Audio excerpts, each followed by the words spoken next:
মালয়েশিয়াতে নতুন স্টুডেন্ট হিসেবে আসছেন, তাহলে এই পাঁচটি ভুল একদম করবেন না।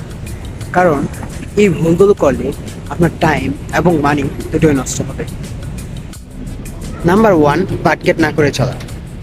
মালয়েশিয়া আসার পর প্রথম দিন অনেকেই হিসাব ছাড়া টাকা খরচ করে, পরে মাস শেষে বাজেট নিয়ে প্রবলেম হয়।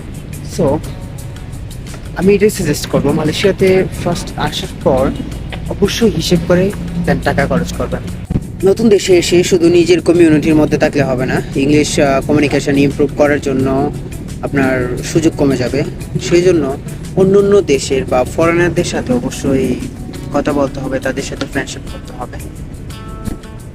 নাম্বার থ্রি, অনেকে আছে যে মালয়েশিয়াতে আসার পর ক্লাসকে ইম্পর্টেন্ট মনে করে না, তারা হচ্ছে কাজ নিয়ে ব্যস্ত থাকে, সামথিং লাইক দ্যাট। মালতে এসে এসে যদি এরকম করেন তাহলে কিন্তু হবে না। কিন্তু আপনার মেন প্রসেস যেহেতু স্টাডি, তাই ক্লাস অ্যাটেন্ডেন্সকে প্রায়োরিটি দিন বেশি। কারণ হচ্ছে আপনি যদি অ্যাটেন্ডেন্স ঠিক না রাখেন, নেক্সট ইয়ারে ভিসার প্রবলেম হতে পারে। সো যারা নিউ স্টুডেন্ট তারা অবশ্যই ক্লাস মিস দেবে না, ক্লাসগুলো ঠিকঠাক মতো। নাম্বার ফোর, ফেক ইনফরমেশন বিশ্বাস করা। ভিসা, জব বা ইউনিভার্সিটি নিয়ে ফেসবুকের যে কোনো পোস্ট দেখে বিলিভ করবেন। ইম্পর্টেন্ট ইনফরমেশন সবসময় কিন্তু অফিসিয়ালি সোর্স থেকে ভেরিফাই হয়ে থাকে বা ভেরিফাই করতে হবে। আর অযথাই অন্য কোনো ইনফরমেশন নিয়ে আপনাদের মাথা গরম করা বা ফেক ইনফরমেশন থেকে দূরে থাকবেন।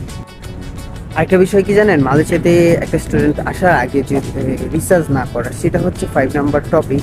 যদি আপনি মালয়েশিয়াতে আসবেন বাট আপনি ভালোভাবে রিসার্চ না করে আসেন, তাহলে প্রবলেম ফেস করতে হবে। যেমন কোথায় থাকবেন, ইউনিভার্সিটি কোথায়, ট্রান্সপোর্টেশন কেমন, এসব আগে থেকে রিসার্চ করবেন। মালয়েশিয়া এসে অনেক ঝামেলা কম হবে। আর শেষ কথা হলো, আপনি যদি মালয়েশিয়াতে আসার প্ল্যান করেন তাহলে এই পাঁচটা ভুল মনে রাখবেন। এবং মালয়েশিয়ার স্টুডেন্ট লাইফ নিয়ে এমন রিলেটেড ইনফরমেশন ভিডিও পেতে চাইলে অবশ্যই আমাকে ফলো করবেন। আপনি যদি মালয়েশিয়াতে স্টাডি করতে চান তাহলে অবশ্যই আমার সাথে কন্ট্যাক্ট করবেন। I will help you totally. So bye by.